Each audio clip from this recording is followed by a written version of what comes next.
पूर्वं वेदांश्च प्रहिणोति तस्मै तमहदेवमात्मबुद्धिप्रकाशं मुमुक्षुर्वै शरणमहं प्रपद्ये।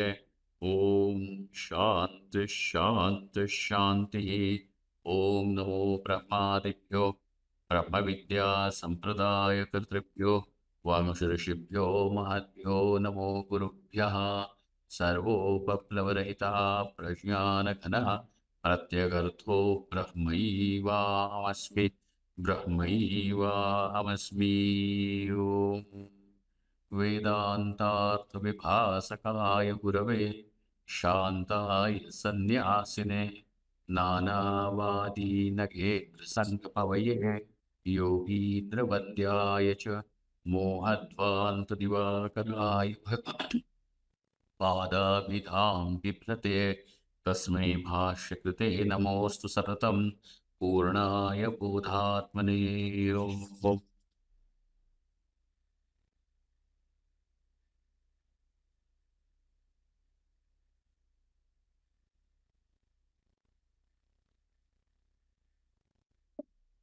हम इस कहाँ पे हैं सरिता?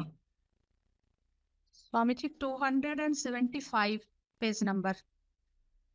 अच्छा ये तो दूसरे लोग।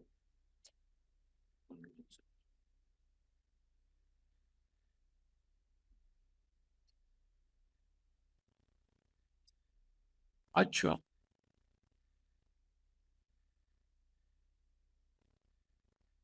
अब उन्होंने कहा कि लय के जो हेतु है उनका निवारण करें और फिर समाधि में बैठे। तो लय के हेतु भी उन्होंने बताए कि चार हैं। लय हेतु निद्रा शेष अजीर्ण भवाश्रम। हाँ, सॉरी बहुवचनश् अतिश्रमः इति अतः एवाहो समापय्य निद्रां सुजीर्णाल्पभोजी श्रमत्यागबोधे विविक्तप्रदेशे तदासीन निस्तृष्णः एवा प्रयत्नोऽथवा प्राणरोधी दिशाभ्यास समार्गात्। सौभाग्य लक्ष्मी उपनिषद इन्होंने यहाँ पे कहा है कि सौभाग्य, इन्होंने कहाँ से लेके आए हैं सौभाग्य लक्ष्मी इत्यादि, और इसीलिए वो 108 उपनिषदों का प्रामाण्य यहाँ पे हो जाता है, क्योंकि वो तब से ये है सारे। समापय्य निद्रा का अर्थ ये हो गया कि निद्रा पूरी समाप्त करके, निद्रा शेष का अर्थ है इनकम्प्लीट स्लीप, वो न हो।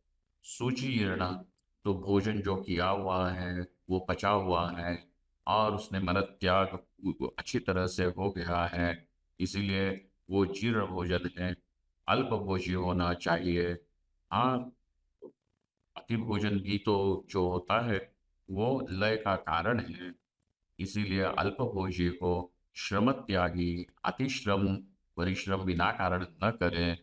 हाँ, और ये सारे लय के जो हेतु हैं अब उनको उनसे उनसे निवृत्त होकर के एकांत स्थान में अबोधे विविक्त प्रदेश है, एकांत स्थान में जहाँ किसी प्रकार का डिस्टरबेंस नहीं है, कोई वहाँ पे आकर के उद्वेग नहीं करेगा, ऐसे स्थान में बैठे।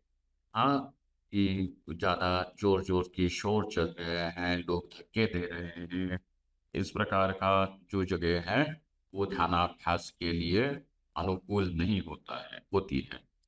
सदा शीत निस्तृष्ण, और इस प्रकार से बैठे और निस्तृष्ण होकर के बैठे।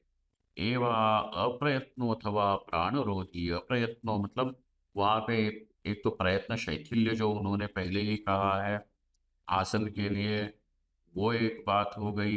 अप्रयत्न मतलब अब बिना प्राणायाम के भी वो अपना बैठे। और वहाँ प्राणरोधी, वहाँ पे विकल्प में प्राणरोध रख दिया है, मतलब हाँ, अप्रयत्न से यदि तो ध्यान में नहीं बैठ सकते हो तो वहाँ पे प्राण का निरोध करना चाहिए। इस प्रकार उन्होंने सौभाग्य लक्ष्मी उपनिषद कहती है। लयादुत्थापितं चित्तं लयादुत्थापितं चित्तं दैनन्दिनप्रबोधाभ्यासवशात् यदि कामभोगयोः विक्षेपेत तदा विवेकजन प्रसिद्ध भोग्य वस्तुगत सर्व दुःखानुस्मरणेन शास्त्र प्रसिद्ध जन्मादि रहिता द्वितीय ब्रह्म तत्वानुस्मरणपूर्वकेण भोग्य वस्तु दर्शनेन च पुनः पुनः विक्षेपात् चित्तं शमयेत्। ये तो हमने देख चुके हैं। कहा दैनंदिन प्रबोधाभ्यासवशात अब रोज के रोज रोजमर्रा की जिंदगी में जिन जिन चीजों के कारण हमारा चित्त विक्षिप्त होता है, केवल विक्षिप्त होता है ऐसी बात नहीं है, तो हमने अपने आप को ये आदत भी डाल दी है कि उन चीजों से विक्षेप जरूर करें, है ना? अगर तुमको पता है कि तुम्हारी पत्नी तुमको ठंडा एक कप चाय का कप देने वाली है क्योंकि पिछले 20 साल से ऐसे ही कर रही है, आज तुम उसके ऊपर आज भी चिल्ला रहे हो, आज भी अपने मन में फुर कर रहे हो, तो उससे होने वाला क्या है?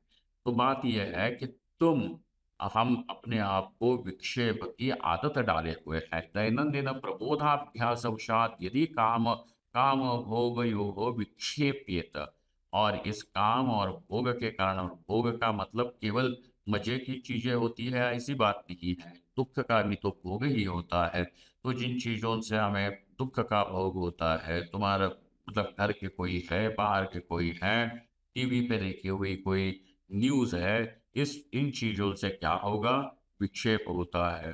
तो इन मतलब काम और भोग इन दोनों के द्वारा होने वाला जो विक्षेप है, काम के द्वारा होने वाला विक्षेप तो आप सभी लोगों को हाँ, पता ही है कि बाबा एक कोई इच्छा भी मन में घुस जाती है तो वो शांत बैठने नहीं देती, चित्त को शांति से श्रवण मनन कुछ नहीं करने देगी।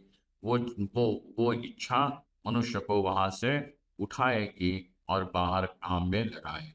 इसलिए काम से तो विक्षेप होता ही है, और इन भोगों के द्वारा भी भोग में कोई आपका एक्टिव पार्टिसिपेशन नहीं होता, वो पैसिव ही है। वहाँ पे सुख और दुख ये दोनों आकर के प्रारब्ध के वेग से धड़कते ही हैं। तो इनसे विक्षेप ज़रूर होगा और आदत भी हो गई है इस प्रकार से विक्षिप्त रहने की। तो कहते हैं तदा, हाँ, अब उस समय तुमने किसका सहारा लेना चाहिए? तदा, हाँ, विवेकजन प्रसिद्ध भोग्य वस्तु गत सर्व दुखानुस्मरणे। यही जानो कि चाहे तुम्हें चाय गर्म मिले कि ठंडी मिले, या आखिर में जाकर के दुख करने वाला ये है ना? तो इस प्रकार अनुस्मरणे न उनमें रहने वाले जो दुख हैं, उनमें दुख का जो बीज है वो पहले से ही यदि व्यक्ति ने देख लिया है, तो अब तो वो उस दुख से उतना विचलित नहीं होगा। मतलब क्यों? क्योंकि वह एक प्रकार से प्रिपेयर्ड है, उसको उसको उसका मुकाबला करने के लिए वो तैयार है, इसीलिए। विवेक जन प्रसिद्ध भोग्य वस्तुगत सर्व दुखानुस्मरणेन शास्त्र प्रसिद्ध। हाँ, और शास्त्र में क्या प्रसिद्ध है? एक तो विवेकी जनों में किसी चीज की प्रसिद्धि है, हाँ, और एक शास्त्र में किसी चीज की प्रसिद्धि है। प्रसिद्धि का अर्थ ये नहीं पॉपुलैरिटी, प्रसिद्धि का अर्थ है यहाँ पे प्रमाण सिद्ध, शास्त्र प्रमाण सिद्ध, जन्मादि रहिता द्वितीय ब्रह्म तत्वानुस्मरण पूर्वकेण भोग्य, हाँ, पूर्वकेण भोग्य वस्तु दर्शनेन च पुनः पुनः विक्षेपात् चित्तम शमयेत्। अब ये सब परमात्मा ही है, चाहे कोई अपना है, चाहे पराया है, कोई सुंदर है, चाहे कुरूप है, पुण्यवान है, पापी है, ये सब परमात्मा का ये रूप है। इस प्रकार उस एक अद्वितीय ब्रह्म तत्व का अनुस्मरण करके, हाँ, क्या होना चाहिए? भोग जो तुमको दर्शन तो हो रहा है भोग्य वस्तु का, अनुस्मरण हो रहा है परमात्मा का। इस प्रकार वहां पे उस व्यक्ति ने विक्षेप से अपनी चित्त का शमन करना चाहिए, शांति करनी चाहिए। कषाय तीव्र चित्त दोष, कषाय नाम का एक तीव्र चित्त दोष होता है। तीव्र राग द्वेषादि वासनया ग्रस्तम चित्तम कदाचित समाहितम इव लय विक्षेप रहितम दुख एकाग्रम अवतिष्ठते तादृशम चित्तम विजानीयात्। कहा कि कषाय नाम का एक तीव्र दोष है, उल्बण दोष है, घोर है। वो करता क्या है कि तीव्र राग द्वेषादि वासनाओं के कारण, राग द्वेष तो हमारे भीतर है ही, परंतु कुछ राग द्वेष कैसे होते हैं? तीव्र होते हैं, तीखे होते हैं। उस वासनाओं के कारण जो चित्त उन वासनाओं के कब्जे में है, ग्रस्तम चित्तम कदाचित समाहितम इव, कभी कभी वो समाहित भले ही हो जाए, लय विक्षेप रहितम, और वो लय और विक्षेप सो भी नहीं रहा है और विक्षिप्त भी नहीं है, परंतु दुख एकाग्रम अवतिष्ठते, और किस चीज में उसकी एकाग्रता हो रही है, तो दुख में ही वो एकाग्र हो रहा है। दुख एकाग्रम अवतिष्ठते तादृशम चित्तम विजानीयात। उस प्रकार का जो चित्त है वो उस कषाय नाम के दोष से ग्रस्त है, ये समझना चाहिए। समाहित चित्तात् विवेकेन अवगच्छेत्। हाँ, और वहां से किस प्रकार से निकलना चाहिए, वो कौन सा रास्ता तुमने पकड़ना चाहिए, तो विवेक का ही सहारा लेकर के विवेकेन अवगच्छेत्। असमाहितम एतत् इति अवगम्य। हाँ, कैसा है वह विवेक, बाबा भले वो दुख में एकाग्र होकर के बैठे, लेकिन ये कोई एकाग्रता हमारे काम की नहीं है। असमाहितम एतत्, ये समाहित नहीं लग रहा है, क्योंकि आपने देखा होगा कि जिन लोगों को अपने दुख के गाने गाने अच्छे लगते हैं, वे घंटों तक वही वही चीजें बोलते रहते हैं। कुछ लोग होते हैं, उनको सालों साल, मेरे सास ने ये किया, मेरे ससुर ने ये किया, उसने ये बोला था, ये वही कथा न जाने कितने साल दोहराते रहते हैं, और उतनी ही इंटेंसिटी से। तो यहाँ पे क्या है कि उसमें तो वो एकाग्र हो रहा है, परंतु इस प्रकार का जो एकाग्र होना है, समाहित होना है दुख में, वो क्या है वास्तविकता, असमाहितम एतत् इति अवगम्य। ये समाहित होना नहीं है। लय विक्षेपवत् कषायस्य प्रतिकारम कुर्यात्। वह विक्षेप की तरह ही उस कषाय नाम के दोष का भी प्रतिकार करे। आप बोलते हैं समशब्देन ब्रह्मा विधीयते। समशब्द कहाँ आ गया तुम्हारा?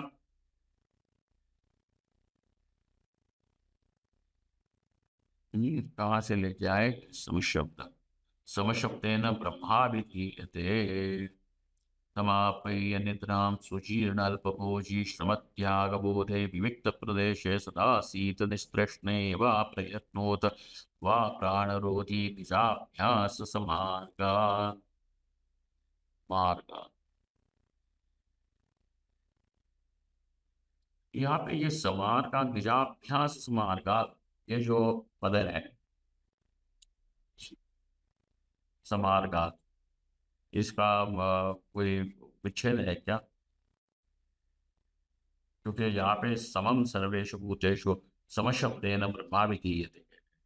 समम से ना ना ना, वो आगे के लिए बोल रहे हैं, समशब्देन ब्रह्मा विधीयते, और उस समशब्द से ब्रह्म कहते हैं, इसके लिए वो उसके लिए वो प्रमाण दे रहे हैं।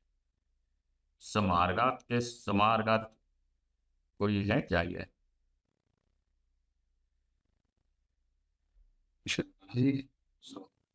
सौभाग्य लक्ष्मी उपनिषद। असमा सम अभ्यासम आर्गात, अभ्यास, हाँ, निजाभ्यास मार्गात, मार्गात ही है वो। उस समय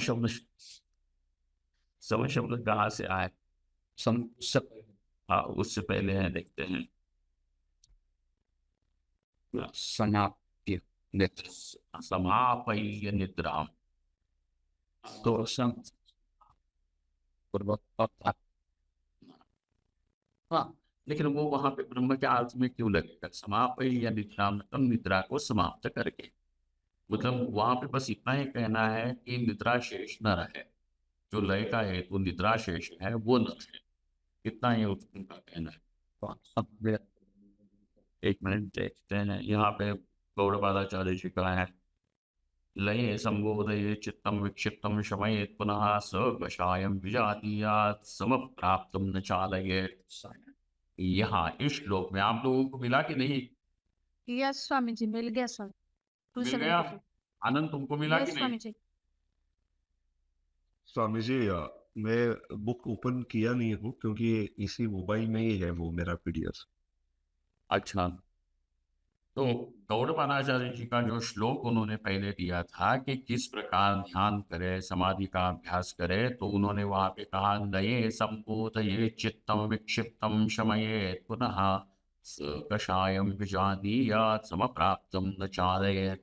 समप्राप्तम न चालयेत्, सम की प्राप्ति करके फिर उसको कोई चालना न दे, उसको हिलाए नहीं।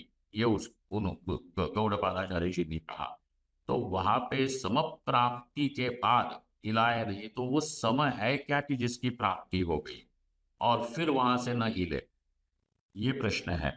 तो वहां का जो सम शब्द है वो किस अर्थ में है? सम शब्देन ब्रह्म। ब्रह्मा विधीयते। सम शब्द से परमात्मा को ही कहा जाता है, ब्रह्मा विधीयते। क्यों है? उन्होंने पूछा सम शब्द से कब से ब्रह्म कहने लग गए, तो कहते हैं उसका प्रमाण ये है, समम सर्वेषु भूतेषु तिष्ठन्तं परमेश्वरम इति स्मृते है। हाँ, वो सम क्या है? सर्वेषु भूतेषु, सभी भूतों में जो एक रूप से स्थित है। समय समम सर्वेषु भूतेषु तिष्ठन्तम, वह परमेश्वर है। तो परमात्मा का ये नाम क्या हो गया? सम हो गया। इसीलिए वही ब्रह्म है, वो सम प्राप्ति है। हाँ, इति स्मृते है। लय विक्षेप कषायेषु परिरतेषु परिशेषा चित्तेन समम ब्रह्म प्राप्यते। क्या अर्थ निकला? उन्होंने ये देखिए यहाँ पे नया परिच्छेद बनाया है, तो परिच्छेद ऊपर से ही नीचे लाना था। लय विक्षेप कषायेषु परिरतेषु। आप लय विक्षेप कषाय इन दोषों से चित्त का परिहार कर लिया है, अर्थात चित्त में से इनका परिहार कर लिया है। परिहतेषु परिशेषात्, जो चित्ता बचा है परिशेषात् चित्तेन समम ब्रह्म प्राप्यते। परिशेषात् फिर बाद में क्या होता है? ऐसे चित्त के द्वारा ही समम, समम अर्थात परमात्मा प्राप्त होता है, ब्रह्म प्राप्यते। तच्च समप्राप्तम चित्त लय कषाय भ्रांत्या न चालयेत्। न चालयेत भी उन्होंने वहां पे कह दिया, समम प्राप्तम न चालयेत। वही वहां से क्या किस प्रकार से चालना मिलती है, चलता है चित्त, हिलता है वहां से। तो कहते हैं उल्लय कषाय भ्रांत्या, वहां पे एक कदाचित भ्रांति हो जाए कि यह नयन है या कषाय है, इस प्रकार की भ्रांति न हो करके वहां से व्यक्ति अपने चित्त को हिलाएगा। तो वो न करे, न जाने सूक्ष्मया बुद्धिया लय कषाय प्राप्ति विविच्य तस्यां समप्राप्तौ अतिप्रयत्नेन चिरम स्थापयेत्। सूक्ष्म बुद्धि के द्वारा लय कषाय प्राप्ति से उसका विवेक करके तस्याम समप्राप्तौ, उस समप्राप्ति में अति प्रयत्न चिरम स्थापयेत्। वो जो समप्राप्ति है उसमें लंबे समय तक अपने चित्त को चिरम बिठा दे, स्थापयेत्। स्थापिते तस्मिन् ब्रह्म स्वरूप भूतः परमानंदः सम्यक आविर्भवति। जब इस प्रकार वो चित्त जब समवस्तु में परमेश्वर में स्थिर हो जाता है, तस्मिन् ब्रह्मस्वरूप भूत, अब वह चित्त भी कैसा हो गया? ब्रह्मस्वरूप भूत हो गया है। मतलब बिल्कुल परमात्मा के आकार का ये चित्त ही हो गया। और अब परमानंद सम्यक आविर्भवति, उसी चित्त में परमानंद का आविर्भाव होता है। तथा जो उदाहरणतम, यही बात कही गई है, सुखम आत्यंतिकम यत्तत् बुद्धिग्राह्यम अतीन्द्रियम इत्येतत्। बुद्धिग्राह्यम अतीन्द्रियम इति श्रुतिश्च भवति। सुखम आत्यंतिकम यत्तत् बुद्धिग्राह्यम अतीन्द्रियम। वह जो सुख है वो कैसा है? आत्यंतिक सुख है। ठीक? आत्यंतिक मतलब लिमिटलेस, आत्यंतिकम सुखम। और वो बुद्धिग्राह्य कहाँ है?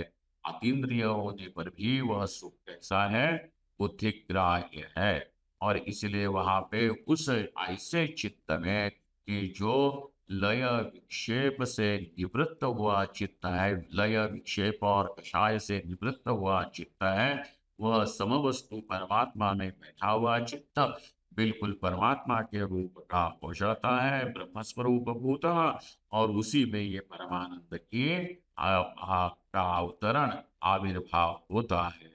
इस प्रकार कहा है। ये श्रुतिश्च भवति, और भगवान श्री कृष्ण भी जिस बात को कह रहे हैं वह श्रुति में भी कहा है।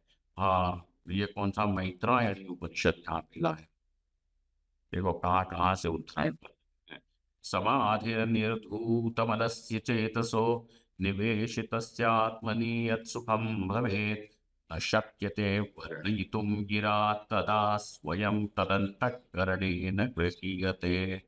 समाधि निर्धूत मनस्य चेतसः, जिस चित्त का समाधि के द्वारा मल निर्धूत होया गया है, निवेशितस्यात्मनि, और वह चित्त कैसा है, आत्मा में मान लो प्रविष्ट हो गया है, बैठ गया है। निवेशितस्यात्मनि यत् सुखम भवेत्, वहाँ पे जो सुख होता है, न शक्यते वर्णयितुं गिरा, उसकी वाणी उस सुख का वर्णन नहीं कर सकती। परंतु तदा स्वयं अंतःकरणेन गृह्यते, वह अंतःकरण के द्वारा ही ग्रहण होता है। तो ये सुख जो परमात्मा सुख रूप है वो अंतःकरण से नहीं होता वगैरह, ये सारी बातें एक किनारे हो गई, क्योंकि स्वयं श्रुति यहाँ पे है। और सुखम अत्यंतिकम यत्तत् बुद्धिग्राह्यम अतीन्द्रियम, यहाँ पे भी हमारे पास स्मृति है, और स्वयं उन्होंने भी कहा है कि इस प्रकार से होता है।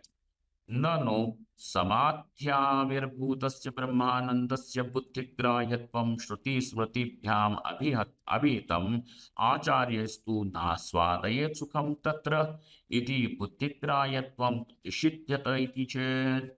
अब बात ये कहते हैं कि देखना कि आपने भले ही इसको बुद्धिग्राह्य, आपने मतलब श्रुति उसको बुद्धिग्राह्य कहती है, मतलब स्मृति बुद्धिग्राह्य मतीन्द्रियम, और श्रुति का शब्द क्या है, अंतःकरणेन गृह्यते।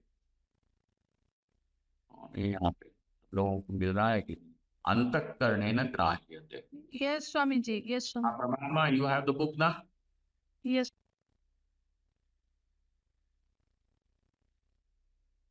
सब लोग भाग चलो। तो पूर्व पक्षी कहता है समाधि में आविर्भूत जो ब्रह्मानंद है उसका बुद्धिग्राह्यत्व श्रुति स्मृतियों के द्वारा कहा गया है। श्रुति स्मृतिभ्याम अभिहितम आचार्यस्तु, परंतु गौड़पादाचार्य भगवान क्या कहते हैं, नास्वादयेत् सुखम तत्र भव, वहां पे उसमें वो सुख का आस्वाद न करे। और आप तो कहते हो कि वहां अंतःकरण से ग्राह्य ऐसा सुख है। बुद्धि ग्राह्यत्वम प्रतिषिध्यते इति चेत्, और ऐसा कहा गया है। तो यहाँ पे हमें आचार्य की बात और श्रुति में सामंजस्य नहीं दिखता। पूर्व पक्ष समझ में आया ना? जी स्वामी जी। नायम दोष, ये कोई दोष नहीं है। तत्र निरोध सुखम बुद्धिग्राह्यम न प्रतिषिध्यते, वहां पे जो निरोध सुख है मतलब ब्रह्मानंद है उसका निषेध, बुद्धिग्राह्यत्व का निषेध नहीं हुआ है। किंतु समाधि विरोधिनः व्युत्थान रूपस्य परामर्शस्य एव प्रतिषेधा। हाँ, और समाधि विरोधी जो व्युत्थान रूप ऐसा होता है कि अब वो समाधि से उठ गया, अब उसको ये स्मृति है कि वाह कल तो मेरा बड़ा बड़ा अच्छा समाधि लगी थी, ध्यान लग गया था, उसमें अच्छा सुख मिला था, आज भी उसी प्रकार का मिले। इस प्रकार का जो उसका परामर्श होता है, उस प्रकार के परामर्श का ही केवल यहाँ पे क्या किया है, प्रतिषेध किया गया है। निषेध किया गया स्वामी है। जी, हाँ, स्वामी जी, इस तरह का जो डिजायर है कि जिस तरह से कल मुझे समाधि में आनंद मिला आज भी ऐसा ही मिले, ये राग का प्रतीक नहीं है? होता है, इसलिए तो उसका निषेध किया ना। जी, थैंक यू। ठीक है, जी स्वामी जी, थैंक यू। यही पे रुकते हैं, ये पूजा भी पूरी होगी। ओम पूर्णमदः पूर्णमिदं पूर्णात् पूर्णमुदच्यते पूर्णस्य पूर्णमादाय पूर्णमेवावशिष्यते। ओम शांति शांति शांति। शंकरं शंकरं केशव आधर्मि सूत्रभाष्यकृतो वन्दे भगवतो पुनः ईश्वरो गुरुरात्मेति मूर्तिभेद विभागिने व्याप्तदेहाय दक्षिणामूर्तये नमः। ओम शांति शांति शांति। नमः पार्वतीपतये हर हर महादेव।